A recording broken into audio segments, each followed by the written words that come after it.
ലോകാ സമസ്ത സുഖിനോ ഭവന്തു. നമ്മൾക്ക് ഏറ്റവും കൂടുതൽ പഠിക്കാൻ കിട്ടുന്ന അവസരവും പഠിക്കേണ്ട പാഠവും കുഞ്ഞു കുട്ടികളിൽ നിന്നാണ്. പ്രസവിക്കുന്ന സമയം മുതൽ ആ കുട്ടികളുടെ ചലനം, രീതി, സ്വഭാവം ഇതെല്ലാം നമുക്ക് കുട്ടിയിൽ നിന്നും പഠിക്കാൻ വളരെ എളുപ്പമാണ്.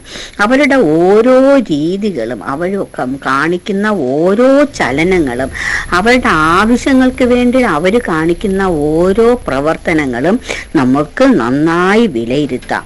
കുറച്ച് കഴിയുമ്പം വളർന്നുകൊണ്ടേയിരിക്കുന്ന സമയമാവുമ്പോൾ അവർ ഇഷ്ടം പോലെ ജോലിയിൽ വ്യാപൃതരാകും.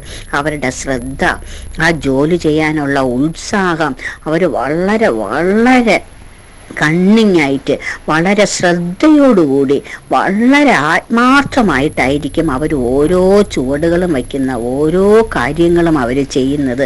അവരിൽ നിന്ന് നമുക്ക് പഠിക്കാൻ ആവശ്യത്തിലേറെ കാര്യങ്ങളുണ്ടാവും. എത്ര പഠിച്ചാലും നമുക്ക് അവരിൽ നിന്നും പഠിച്ചുകൊണ്ടേയിരിക്കാൻ തന്നെ അവസരം ഭഗവാൻ തരികയും ചെയ്യും. പക്ഷേ കുഞ്ഞുങ്ങൾ ഒരല്പം വളർന്നു കഴിഞ്ഞ് അവർക്ക് നല്ലവണ്ണം ജോലി ചെയ്യാൻ അവർ ഉത്സാഹം കാണിക്കുമ്പോൾ മുതിർന്ന ആൾക്കാർ അതിനെ മുഴുവനും തടയിടും. അയ്യോ, അങ്ങനെ ചെയ്യരുത്, ഇങ്ങനെ ചെയ്യരുത്, ഇപ്പം ഇങ്ങനെ ചെയ്താൽ അങ്ങനെ സംഭവിക്കും, നിങ്ങൾ വീഴും, അതെടുക്കല്ലേ ഇതെടുക്കല്ലേ എന്ന് പറഞ്ഞ് അവരെ ഒരുപാട് ഉപദ്രവം ചെയ്യുകയും അവരുടെ പ്രവൃത്തിയെ നിരുത്സാഹപ്പെടുത്തുകയും ചെയ്യും. ഇതൊരിക്കലും നമ്മൾ ചെയ്യരുത്.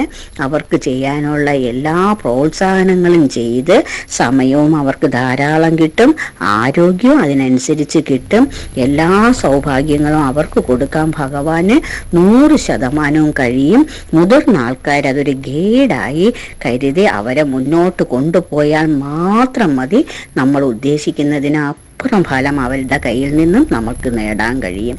ലോകാ സമസ്ത സുഖിനോ ഭവന്തു.